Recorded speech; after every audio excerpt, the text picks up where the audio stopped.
Hey there, how are you? Happy Wednesday. Happy first week of Advent. And happy first, story time, I guess, or an unexpected Advent. Just knowing that some people love to read, some people love to listen, some people are like Pearl, the shadow that you really can't see right now.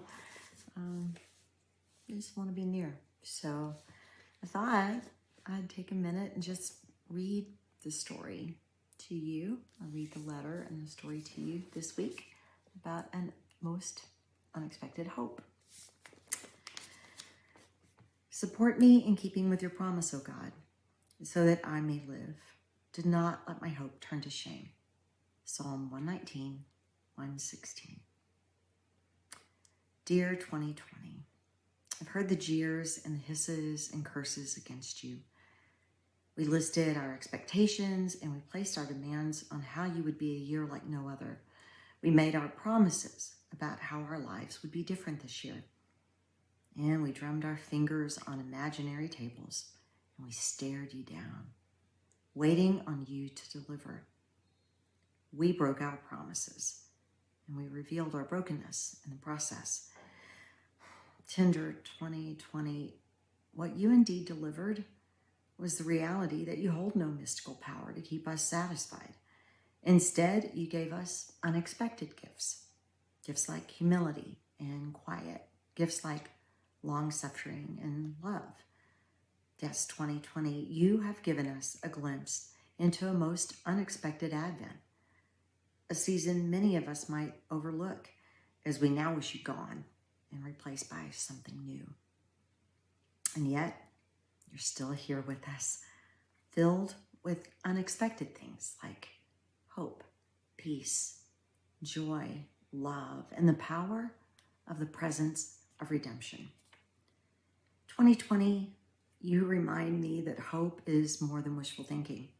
Hope is tenacious, gritty, at times fierce and upside down to reason. You are like Tamar from the Old Testament, an unexpected story of a most upside down hope. She knew hope. She lived it. She was determined to hold on to it, even if every promise was broken to her, even if it cost her everything. Now, Tamar was not born to great pedigree. She was a Canaanite, an outsider grafted into a Jewish family tree through marriage to a dishonorable man. We don't know what her husband did, but we do know that his actions were cause enough for him to be put to death by God himself. Now, Levitical law determined Tamar's fate, and so she then had to marry Er's brother, Onan. He was also a man of dishonor, jealous at the thought of having children who could claim his brother's birthright and power. His care for her would become this vile game of seduction and shunning. And he, like his brother, was put to death. Clinging to the hope of these broken branches of this family tree, Tamar held on to the hope of a family and a future. She had been promised a destiny with yet another brother. But Judah, the patriarch, who himself had married an outsider, the father who had already lost 2 sons to dishonor, saw Tamar as blight. He turned a blind eye to the promise and to her. And yet Tamar could see the future. She could feel it cradled in her arms, listening to her heartbeat song. She could smell its sweet skin and listen to its soft coos. She knew there was a branch on the tree with her child's name written on it. And though she couldn't read the rest of the names, she felt there was something in her mother's heart that knew that there was divine destiny. And so she veiled her face and she found Judah grieving. His losses were mounting. 2 sons were dead.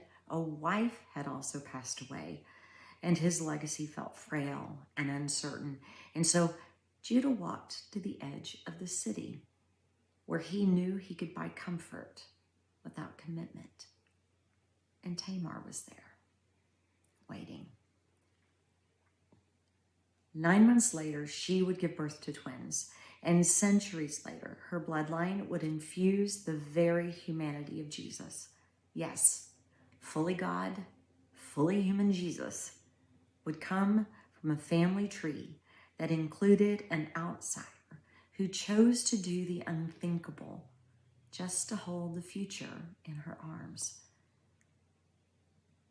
Hope is more than wishful thinking. Hope is tenacious and gritty, and at times fierce and upside down to reason.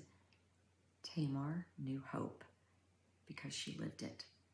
Even in the midst of promises broken, she was determined to hold on to it, even if it cost her everything. Now, I may find myself appalled by her decision, but man, I long to lay down the fear of the what if to the power of that hope that she had. And that brings me back to you, 2020. What if I lay down the fear?